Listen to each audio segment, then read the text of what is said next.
There's something in it that is unexplainably beautiful. Like, the fact that we exist is beautiful to me, and it matters. Something in there that I can't quite put my finger on, and I kind of like that I can't. Here we are, brand new show, talking about humans with other humans. How much more simple could it get? Let's welcome our guest, Paul Cram. Paul, it's amazing to have you here. You're an actor. You're just a ray of sunshine and energy.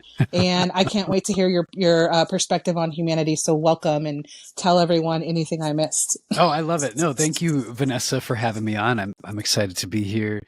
I love that too, human to human, because I do think that, like, I myself can get that so complicated where it's like, actually just talking to you as a human it's super fun. I, like you, I know we said this earlier, but like, I love to talk. I love to talk a lot, and I often talk and say too much. So I'm excited to be here and share the things.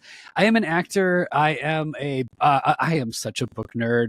I love to read. I'm queer. I all the things. Yeah. I don't have a cat. For some reason, I'm thinking about a cat. I don't own a cat, but at some point I'd like to have a cat.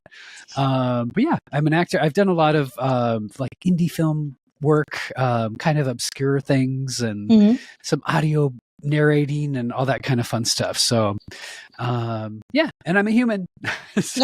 Well, you qualify to be here, so excellent. Yeah. First question that I want to start off every single episode is, based on your humanity, your perspective, not, taking reference to the literal definition, but based on your experience, how do you define humanity? Oh my God. I love this question. How do I define humanity? I have a lot of hope for humanity, and I don't know if I can necessarily define it, but from my vantage point, the things that are swirling around in my head at the moment are just, I feel like I have really been grappling with in the past few years, just a lot of trying to see humanity as something good and trustworthy, and not maybe as negative as I have, like, was raised and grew up in and was kind of taught to me. I do want to acknowledge, though, like, I think us humans individually are amazing. I do see sometimes as groups that we get really, really, really horrible. So, like, it's not to say that we don't get horrible sometimes individually, but I don't know. Like,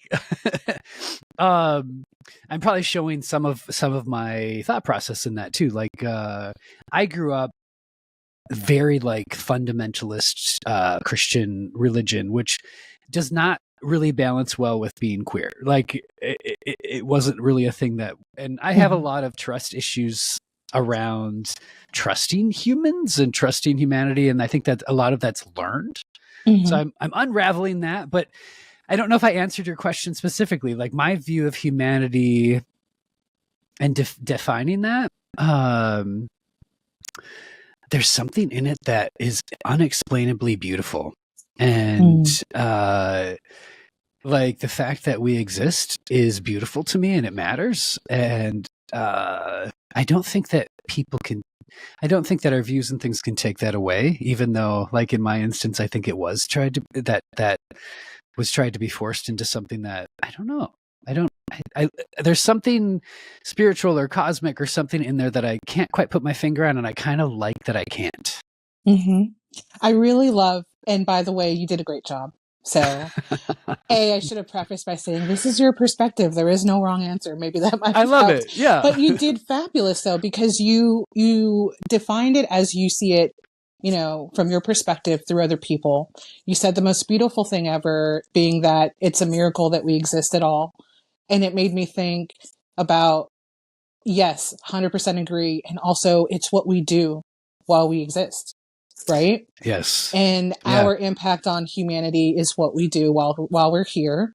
And then you said something really interesting about, your trust and also your perspective. It probably, got a little I don't want to say distorted, but maybe changed based on your personal experience because, church is supposed to be a place where everyone loves you.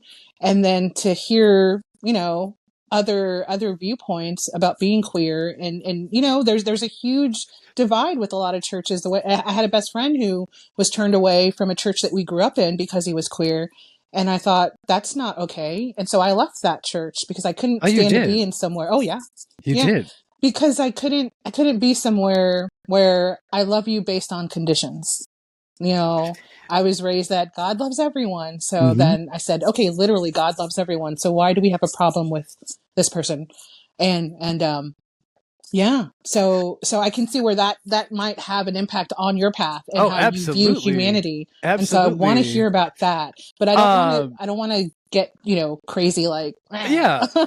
No, I hear you in that. Can I ask how old were you when you did that? Cause I feel like that's a bold, thing on your part. Yeah. So I started going to that church around 13. And then when I left, I was probably about 18. Wow. So I spent a good amount of time there, but that subject had never come up, Yeah. So I guess when you take a stock of who you are, what you believe, what you really believe to your core, if you find that, the ideologies in one place don't match with what you feel, you tend to notice that you're uncomfortable and you can either just, push it aside and stay where you are, or you can face it and do what's necessary to be okay with yourself. So I just have to say, kudos to you too. I think, to be able to do that at 18, it's great. Cause there's things that I know for myself where, specifically the topic we're talking about, specifically being in church and maybe having things not sitting well. I did not really find that agency over myself, and to be able to express that and to walk away from that, for many, many decades. So right. That's awesome. Right. Yeah. Well, thank you. But, I can't imagine what it was to live through that, specifically, because, what age did you come out to everyone around you? I actually, it was right or even to yourself. In my early, to myself, I being queer, for myself, and I know I share this experience with many other people that are queer. I always knew, there when people talk about oh, when did you know? It's I always knew something was different. It wasn't until puberty hit that I was just oh, this is what it is. I'm gay. And I was really more out in my early 20s. I didn't have this grand moment. There was a lot of things kind of going on in life that were, but kind of,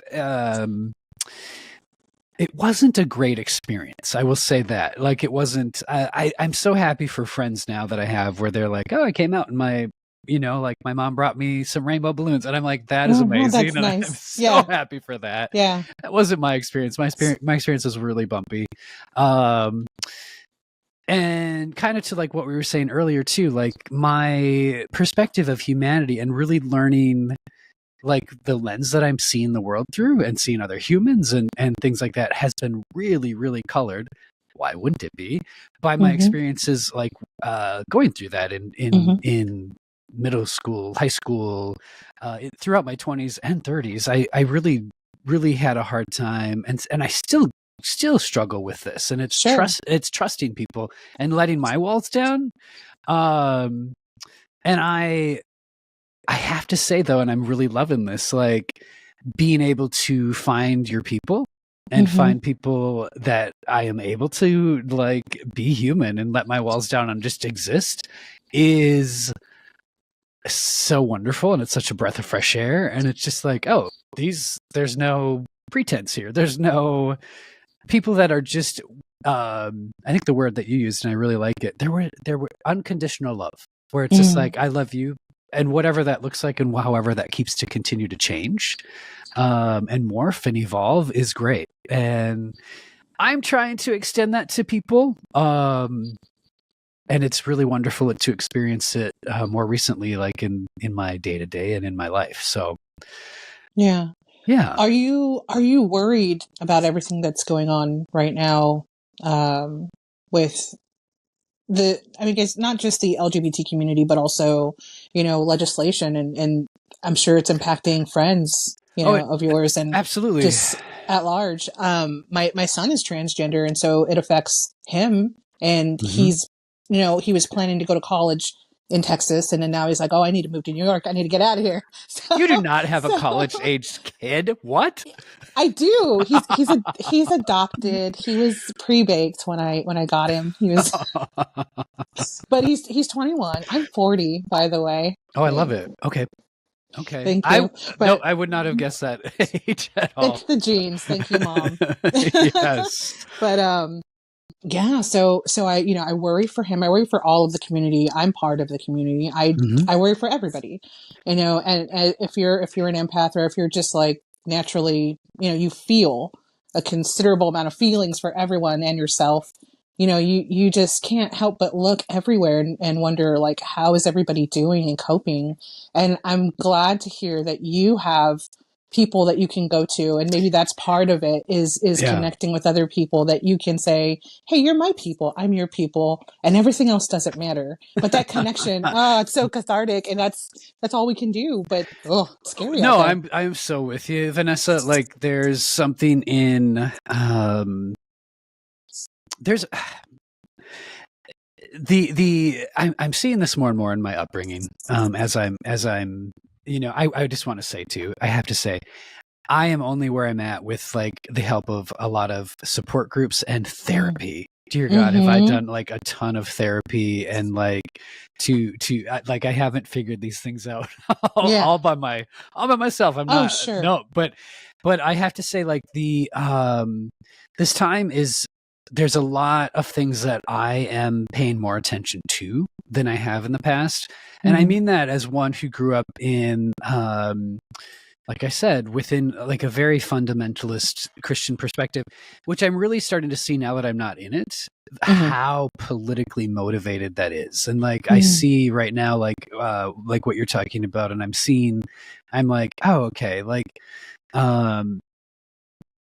I know politics can get so polarizing, but and I think that's part of the point, but I'm like, I see like the justifications of everything that I grew up in, with very, very right leaning, very, it's all about just money, and, and it's very cut and dried, and there isn't much humanity within. I say that, I know that that's like a blanket statement, but so I'm seeing that, and I'm seeing people doing that currently. And I'm also seeing the flip of it now, as I have more community within like the LGBTQ community, and very left leaning friend. And I'm looking at this, and I'm like, for me, and this is probably not new, but the sides, they aren't communicating well. They aren't talking. They aren't seeing each other as human. Everything turns into an issue, and it's, I feel like maybe some of what we're doing today is what would need to, I don't know that we can fix it, but I feel like if people could, as human, and be like, it's so easy to make everything into an issue, instead of being, it's like, we're talking about a human being, like your son who is trans. That changes the conversation. It's not just this, like, this thing, this weird thing that's out there. And I know for myself, in my own life, my own family, which has been very, again, right-leaning, fundamentalist, Christian. I'm using air quotes just because it's like, it's very political, and which is not necessarily the following teachings of Jesus. It's like, it's just, right. But even within that, like, having to have my family, my siblings, look at me and be like, this isn't just a gay agenda. This is our brother who's standing right in front of me. This is not just this, like, again, this amorphous, strange thing that's out there. And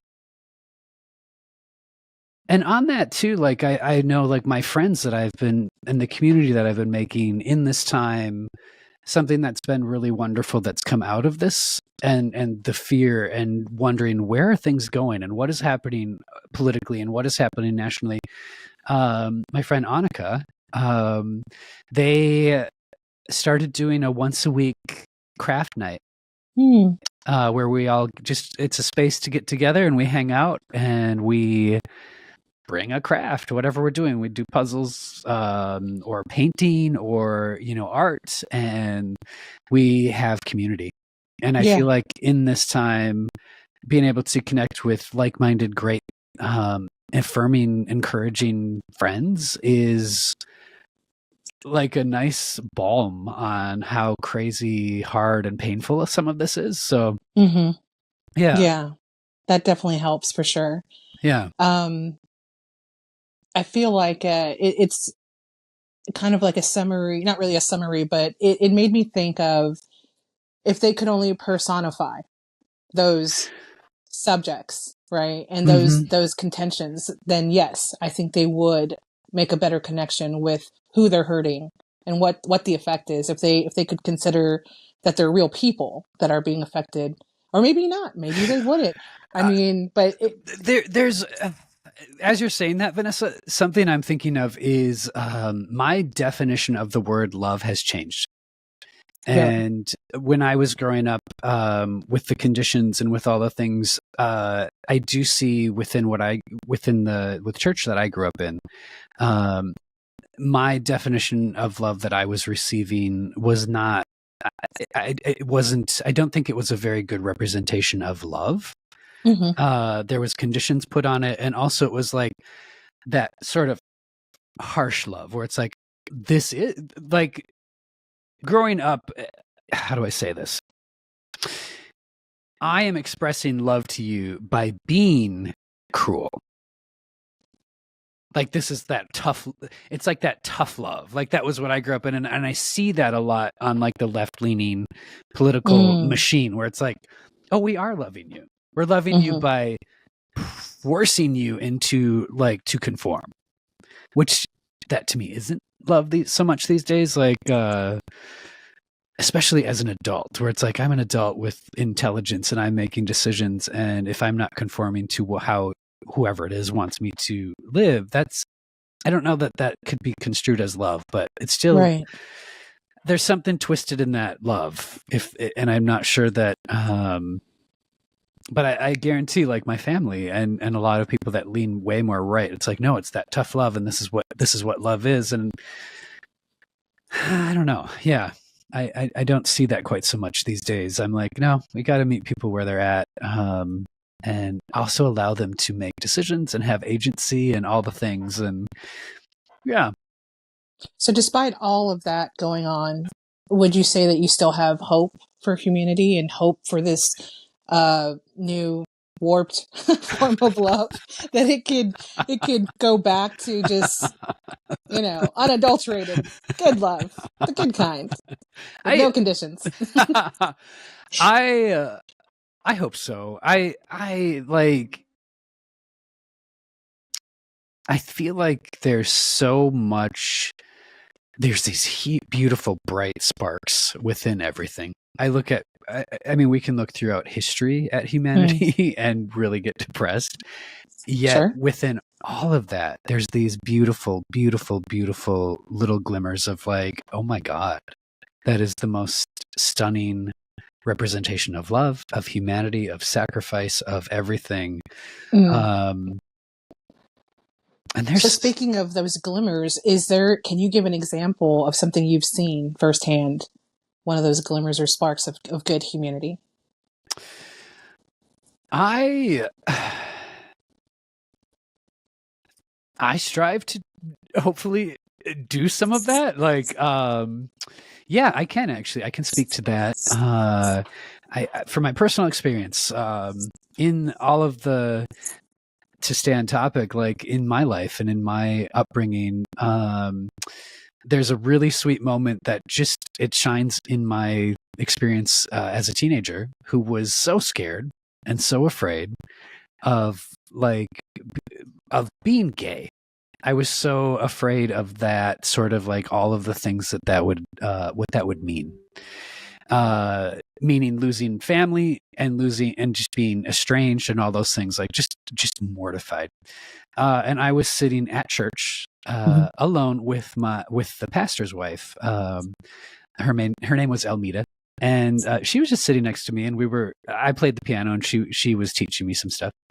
And just out of the blue, at least out of the blue to me, she just turns to me and she just said, she's like, she's like, I really think it's cool and interesting that the one of the men who is working with our current president, she's like, he's gay. And she's like, and he also professes Christianity. And she's like, how cool that he like has the ear of the president and he's able to like make a really positive impact in our nation. And he's gay. And she just left it at that. And she just smiled, and then she just moved on and kept playing. And for me, it was one of those times where, like, looking back on it, I'm like, oh my God, like she saw everything. And she was being so kind, and she didn't call me out. She just was it was a little sparkle and a little glimmer of something. And it was an impact on me. It made me smile, and it made me feel, not seen, where it was like, again, I feel like it was a bit of that unconditional love, where it's like, I'm just letting you know this, because I know that she was seeing a lot of things for myself. I guarantee it. I guarantee that I wasn't probably as clever or smart or hiding anything that I was thinking I was. But even for her to do that as someone who was in a position of power, like she was the, within that church dynamic and stuff, like what she said mattered. So, sure. Yeah, like that would be one little instance of where it's like, yeah. And to be honest, like too, I remember like within that church setting too, there was so much stuff at that point in time. I mean, this was the 90s. Being gay was very contested, even more than it is now. Like that was a really strange time within churches, and I'm not saying that it's all gone away, but it was just a very strange time for her to even say that. I also think was bold. Yeah. On her part, having sat and heard some of the sermons and things like that were going on within the church, I was like, she's not marching to the beat of everybody that's here. Yeah. So, she seems way more open and open to the idea that everyone can get along, and there is nothing else to say other than, hey, this remarkable person exists. I love that. I think that's so amazing. She didn't say, but, what they could do or what they... Yeah, there were no buts. There were no buts, and there wasn't any.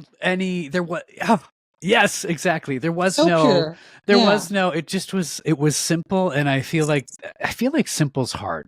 Like I feel like actually just having, even like giving an apology. Like I strive to do this so much, Vanessa, where it's like, don't put buts on it. Don't put all these like. Here's what it's like. I'm sorry. Yeah. Period.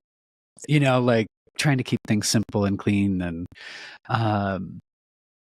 I feel like she was telling you indirectly, hey, I see you. I think you're awesome. Here's this amazing person.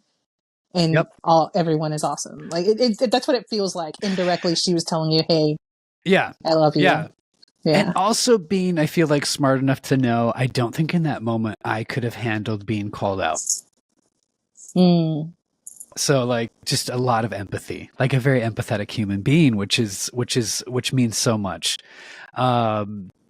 I just want to say this too, like another little glimmer I can think of as well is one of my uncles. He has passed, but he was gay, and I did not see him much, but I remember this so vividly. We were out in California, my family, when I was really little, and we were visiting. He was like in a campground. We all met up in a campground, and unfortunately, there was a fire in one of the RVs, and it was going up in flames, and there was people, and like just crazy, and everybody was running away from it.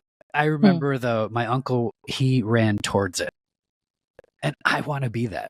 And I always remember too, he was the black sheep of our family because he was gay. Like nobody really talked about him, and he was kind of like that, dad uncle, which I have now become a little bit. But like, to me, I'm like, hero. Everybody was running away. He actually ran in. And it was like, and this is the guy that we all say is so horrible. Like, that didn't make sense to me at that time either, where I was like, wait a minute. Like, that's super brave. Like, but we don't ever talk about, I don't know. There's just, there's just, yes. Yeah. It's amazing. It's like a huge, symbolic moment of his character and who he is, regardless of how everyone feels about him. But that's a courageous, amazing thing to do. Yeah. That he thought of other people, in a moment where your first instinct is to run and save yourself. Is to run and save. But he's like, no, I need to go toward that and save other people. Yeah. Yeah. So did your family change their mindset of him after that? No. Huh. I can extend. I do have to say, on the note of like religion, like I actually can look at my siblings and my family and I can see this is not who they are as people. This is a learned behavior and they are choosing to operate in this way, but it's not who they are at their core. And that's unfortunate. At their core, like like I'm thinking of a specific sister of mine, the most charming, sweet person ever. And she's not allowing herself to fully accept and love people. And that's unfortunate. That's a choice that she's making, but it's not like at the core of who she is. And I don't know how to explain that other than like, I have a little grace there where I'm like, oh, this is something that is like I don't know. I don't have to live her life or make those decisions, but I can see that it's not, I hope that makes sense. Like, yes, we're responsible for our actions, but I can tell that it's not her. Right. So, right. Yeah. It's like choosing to be family over, letting that one thing be what separates you. Yeah. But, they're your family and you love them. So, you just focus on that. You focus on the love for each other and the times that you have together. That's wonderful. I mean, not everyone can do that. Some folks are like, well, you believe this, I believe that. We're not family anymore. And there's that huge divide. And that sucks for some people. That sucks. Well, yeah, no, it does. It does. I am. I don't mean to cut you off. What were you going to say about your mom? No.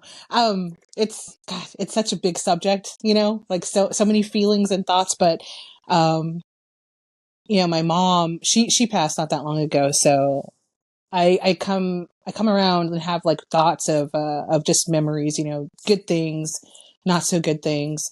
And I remember, I believe it was around that period when I was 18. No, I was probably younger than that. Maybe a couple years younger than that. And I asked her, I said, what would you do if one of your children came to you and said that they were gay? Just testing the water. And she said, I'd kick him out. I'd kick him out and never talk to him again. And I was just like, Noted. Good to know. What's for dinner? Why are you asking? No reason. Holy crap. No reason. Holy just curious. Inside, I'm like, holy crap, just look away. But I mean, she's, culturally, when you're taught to believe certain things, and that's it, right? I didn't blame her for what she thought or what she believed, just because it's still your mother at the end of the day. Right. And if I could just make her life simple and just be, then that's just what it is. I didn't want to upset her, I also didn't want to have to find a new home. No, and there's something in that too. Like there's something in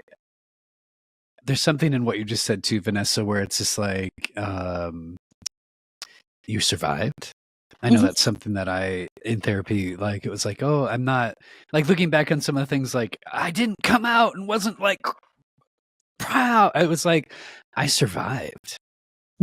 And to that younger version, I've been thinking about this a lot lately, like, to that younger version of myself, thank you. And I mean, I like to what you just said with like asking your mom that question, like, okay, you got some information. Like, Yeah, yeah. yeah. But it's funny because we had this very odd relationship where I was so independent, like I said earlier, and I raised myself because she wasn't there all the time. And so I got a job when I was really young and I just took care of myself. So then by the time that I left for college and I had breakfast with her at a Denny's, and it was like I love not Denny's. even days. I know, right? That's where all the drama and the memories happen, and the trauma. Yes. So, I asked her the question, the end all be all question. I said, why didn't you raise me? And, and she said, because you didn't need it. She's like, you were doing it yourself. So I just figured you didn't need it. And I was like, no, I mean, Mm. thanks, but no. I was like, I needed a mother. Even if I was raising myself and doing everything for myself, I still needed a mother, someone to listen to and someone to be there for you. And so I left with that answer, and it was, kind of hurtful. And after years of thinking about it, I kind of came to a peace with it because, again, people are human and they can only do what they can. They can only experience and feel and grow as much as they can within themselves. And we can't put it on them to meet us at our level. We can't. We're just going to be constantly upset. And so, after she passed, and I thought, oh, I raised myself. I don't feel the same level of grief that my sister does because she actually raised her. And then I thought, there was a time where I had to move back. I lived in Seattle for a while, and then I moved back, and I was so exhausted, and I slept. I must have slept for a few months at least. But she was there. She took me in, asked no questions on what happened the last 2 years. She gave me food. She, hooked me up with whatever I needed. She took me out to eat at nighttime in the middle of the night because I just couldn't be around people. And she didn't ask a question. She was just there. And that was, for me, that was a huge deal. So I thought, okay, maybe we didn't have the relationship that I wanted, or that I saw on TV or what I thought I would have. But what I did have, let me just be thankful for that and just, just heal. That's um, would you consider that a little bit of a glimmer? Like from what we've been talking about, like with obviously. Yeah. Yeah. However, like, I would say it's a glimmer, and then also, it's kind of mixed with, some negative points as well, I because there are understand. things done by humanity that caused some really negative parts that made me have to, Yeah. be in certain situations. But yeah, it's definitely a glimmer. In the end, in the grand scheme, it's a glimmer because I realized that she was there. It was just completely not what I thought. So yeah. That so resonates with some of my experiences too. In There was a point for myself, just to relate to kind of what you're saying, like there's a lot of grief, I think, in kind of what you're sharing, Vanessa, where it's like, because whenever I hear like, now, knowing what I know now after a lot of therapy and support groups, whenever I hear people say, because I would be one of them too, oh, I always heard from people, you're so grown up.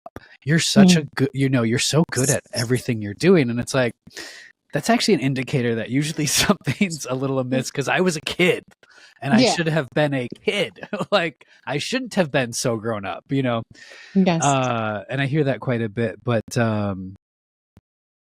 there was a moment for myself too, to kind of piggyback on what you said, but like I reached a point with my dad, my father, before he passed. My dad actually passed not too long ago too. So sorry to hear about your mom. About my Sorry for dad. your loss Like too. it's It's a yeah. big deal. It's bigger than we ever think it is, and you can prepare yourself. I know I tried to, like, for the last few years, because she was older. She was 77, so I'm like, okay, this is Yep. going to happen. But then when it does, you're like, well, wait a minute. I thought it was going to be at the end of the year, not just in some random ass day in January. What just happened? Yes. Yeah. Yeah. No. Yeah. Uh And I'm so grateful for, like, I reached a point with my dad where I was just like, I kind of gave him an ultimatum, which looking back on it, it just happened how it happened. I was like, I'm going to cut you out of my life. We're not going to do this anymore unless you come and sit down with me at therapy. Like, I can't interact with you otherwise. Like, this is just too much. And he did. And he came, and can I just say also, like, I laugh so hard, like, at myself. Like, yay, dad, like, oh my God, yes, he showed up. But also, like, I guarantee the therapist when we would leave I hope he was rolling on the floor laughing at my antics, because I was just like, and I'm not making this up, I am a very dramatic person. I was literally like jumping up and down on top of the couch, screaming, "Fuck you, fuck you, fuck." Can we? I don't know if I can. I swear? You're cool. Yeah, okay. you're cool. Yeah. I'll just mark explicit. We're good. Go for it. Okay. Yeah, and I was like, and my dad, and I was just letting it all out, like all of and the therapist even said too, he was, because my dad's like, "What's happening?" My therapist is like, he's like, "I think this is just needed to happen." Yeah. Like, not making this such a big deal. And I remember the next week, my dad showed up, and I was like, "Oh," and it was one of those. It's interesting because it struck me so hard in the heart, because I was like, "Oh, you like, I'm being okay. You showed up. Like, you love me." Like, and it was one of the first times in my life where that just hit home. And I do. Kudos to my dad. Like, he showed up, you know? Yeah. and Darn those parents doing good things. Showing up. What do they think they are? What's happening? Yeah. Wow. Yeah. I'm so happy you showed up. Okay, then go. Then what happened? And you know what? And it was great. It was one of those things where, with the help of therapy and over a little bit more time too, time was great. My dad and I, we grew. I won't say that we grew as close as possible, because that is not what happened. But I will say we grew as close as where I was at and where he was at was possible.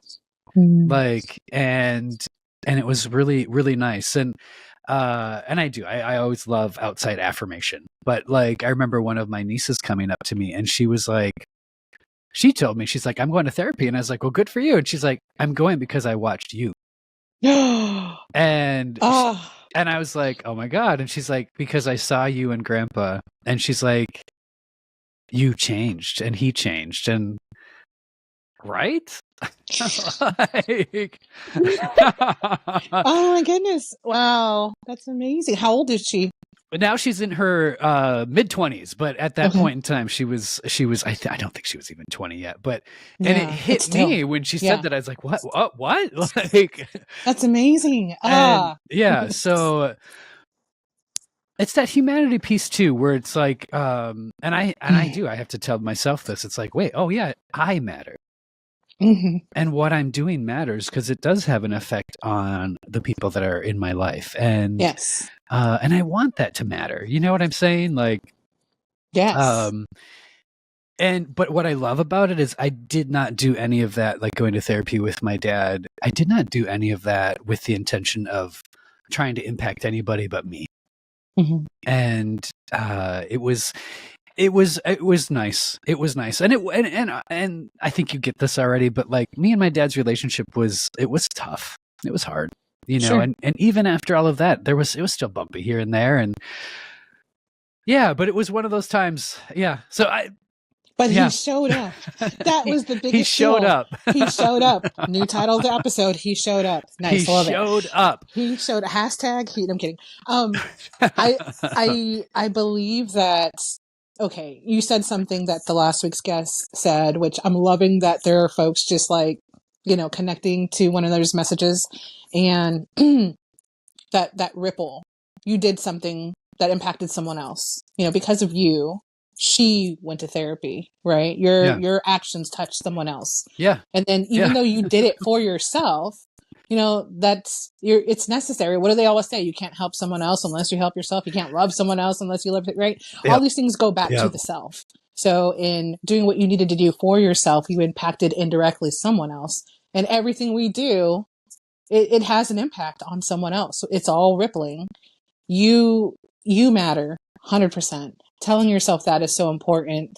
And then all of your actions, they impact everyone else. So it is important to do and take care of yourself and make sure that you let yourself know how much you matter.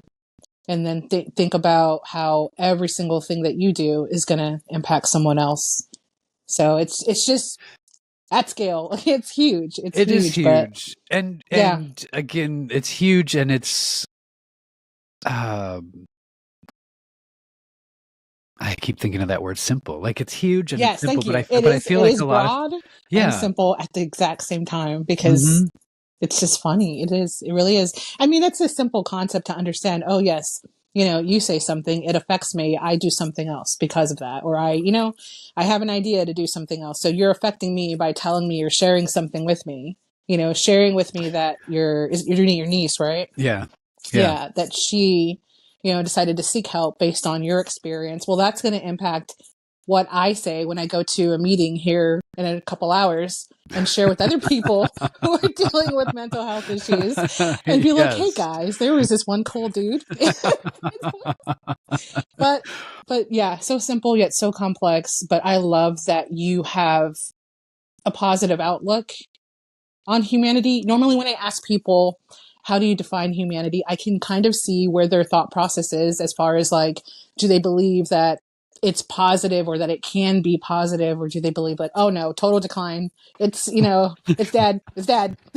No CPR, it's dead. It's not dead. It's not. It's It's still not. No, alive. it's not. It's, yeah, I do have a positive outlook on it. Well, also, I think being fairly feet on the ground, like, it's Mm-hmm. like, yeah, there's some, oh my God. Yeah. But I'm with you on that. I'm with you on that. Have you ever had people, or maybe you will, as you I keep know. doing the show, like, have you ever asked that question and people are just like, we're all just gonna die? Like, I haven't yet, but then, there's only been so many episodes. However, I can't wait till I do. yeah. Because the journalist in me wants to ask them, like, why do you feel that way? Was it personal? Something happened. Let's talk about that. Let's deep dive and talk about that. But Yeah. nobody's wrong. That's the beautiful thing, is that when the show is built on, your perceptions, your experiences, Yeah. no one's wrong, because Yeah. everyone had, some kind of experience or is going through something that, affects how they live, how they function, what their thoughts and, philosophies are, right?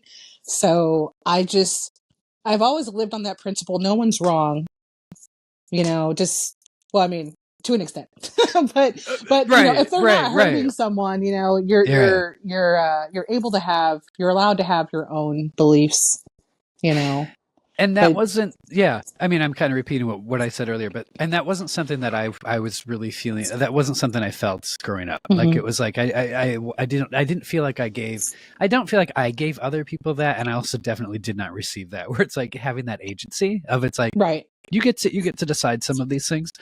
And I think I think it's beautiful. And, So I'm yeah. so curious to learn, how you evolved, based on those words and based on people not giving you that or limiting you or like, how did you get from that person to this person sitting right here? I I know you said therapy. therapy was definitely a part of it. I do have to say, like, where I'm at right at the moment in this right now, Vanessa, on like the topic of like God and spirituality and things like that, like, I'm putting a huge question mark. Like, I was raised very fundamentalist Christian. At the Mhm, moment, I'm mhm. like, I'm not atheist, but I'm definitely like, I'm not sure exactly. And I really like the ambiguity. Like, Yeah.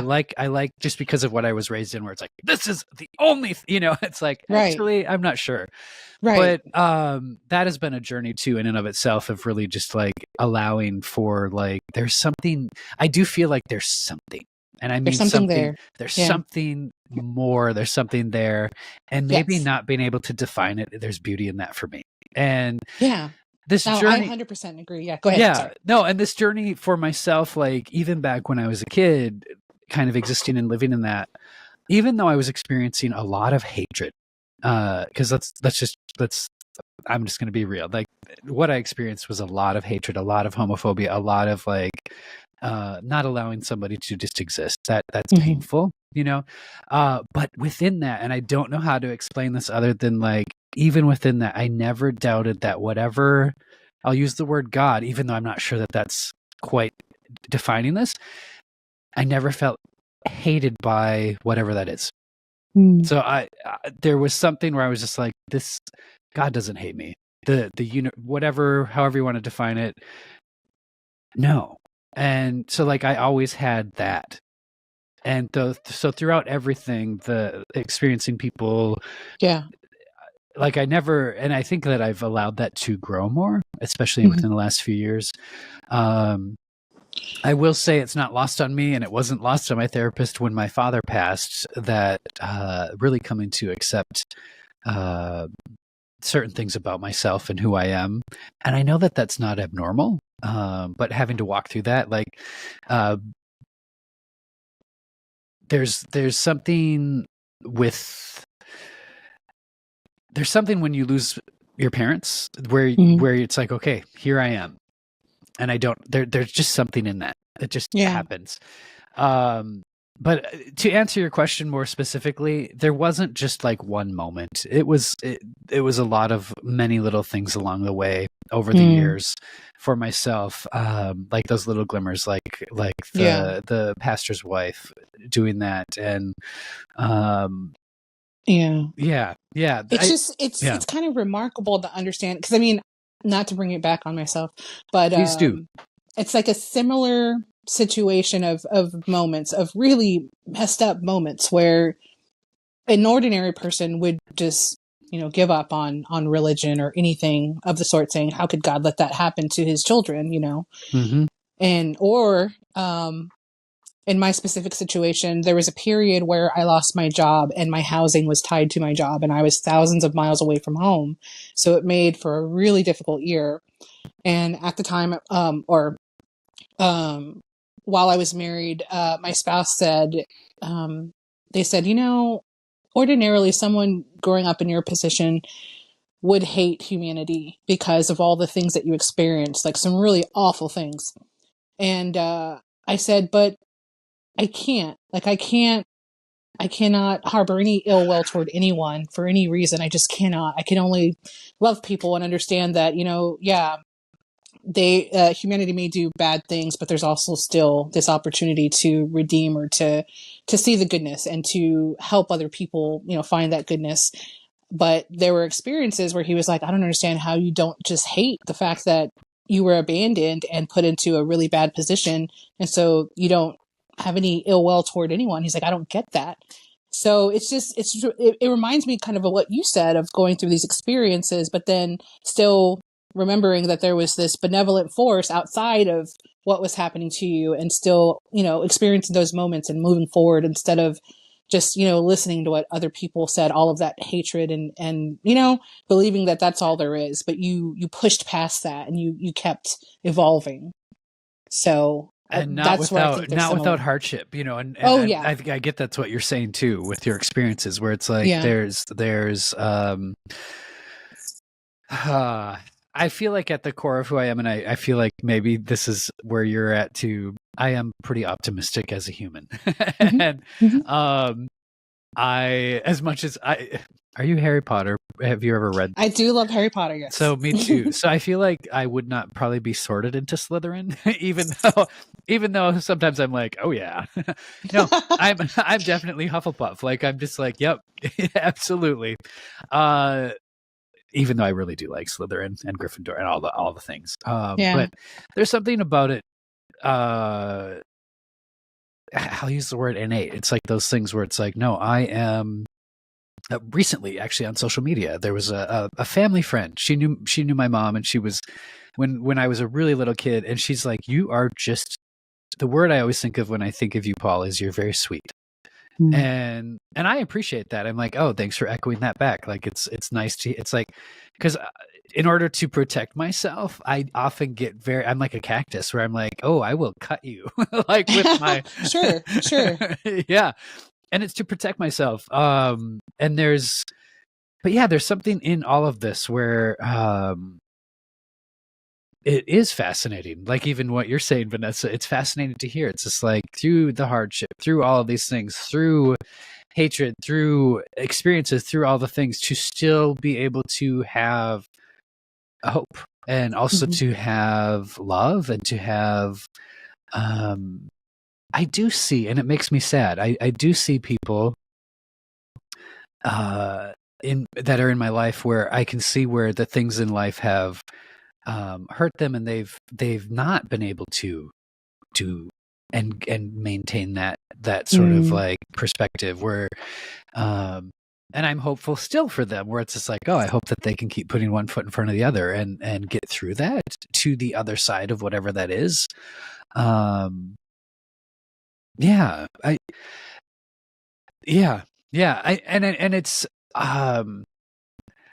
I don't know. I've had some people even tell me, they're like, oh, like it's good your name's Paul because you have such a Pollyanna person, like everything. And I'm like,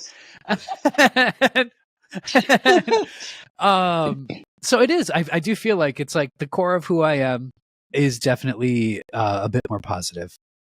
Yeah. Yeah. You should make Pollyanna your middle name. I dated amazing. A guy. Oh my God. I dated a guy and he would always call me, and it drove me so nuts. Maybe I shouldn't say this because it'll probably start to stick, because he started calling me Paulie. He was from New York and he's like, Paulie. And I was like, Paulie.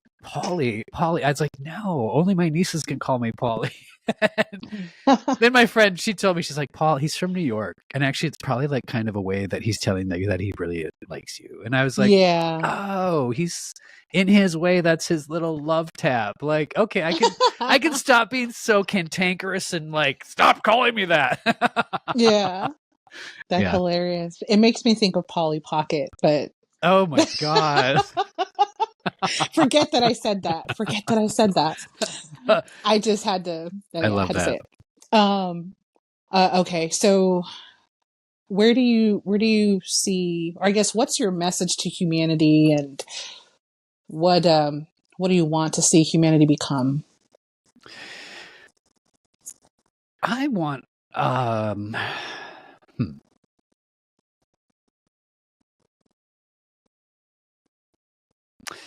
I feel like my message and what I want humanity to become is more accepting.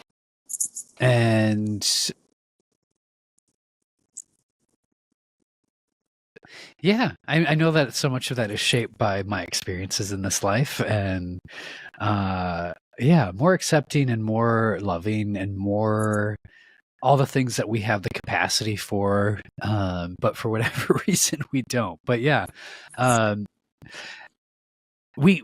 we have so much potential, and we're tapping into some of it, and we're not tapping into all of it. So I feel like there's so much to learn from each other. But that would be my message: is love each other, accept each other. Tap that humanity. Yeah, exactly. Exactly. That's a good one. Can you tell everyone, what you're working on, where they can find you, all that good stuff? Absolutely. Go for it. People can find me at iampaulcram.com. Yep. And all of my socials and everything are all connected to that. So, check it out if you're interested. I always love hearing from people. Are you working on a movie right now, or on a project? I've been reading for some. I'm not working on anything right at the moment, but there's a really interesting, if people that are listening, there's a movie that is streaming right now that hit streaming platforms a couple months ago, and it's called Abroad.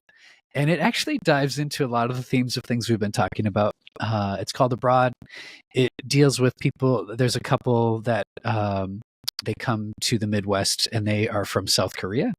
So it deals with a lot of like miscommunication, and one of the characters, he they think he may have been a part of a murder, and he can't really communicate well because of the language barrier. Like it's a thriller, but it really has some overarching themes, again, of like humanity and how we communicate to each other when we don't quite understand each other. So there's a really if you like a little bit of a scary thriller, it's a good one, but the overarching theme. Yeah. Yeah. So check it out if you want. It's abroad, and don't believe anything that you see in it of me, because I play a really dark character. So what we see is not what we see on TV. Yep. Basically. Yep. Paul, you are amazing. You are a wonderful human. You're delightful, Sunny. Oh, I appreciate very that. talented. You matter, and I'm so glad that you spent time as a human connecting with us other humans, and I can't wait to share this with everyone and see how it impacts humanity. So thank you so very much, and stay in touch for sure. Yeah, no, thank you so much, Vanessa. It's been delightful to chat with you and hear some of your stories as well. Like, I appreciate you being a human being with me for a little while, and it's amazing to me too that we just met and we're having this sort of a discussion. So thank you for making this happen in the space and what you're doing. I appreciate it. You are so welcome, human, fellow human. All right. So thank you guys for joining us on this episode of Humanity 2.0 podcast. We'll see you next week for a new episode, and make sure you visit IamPaulCram.com.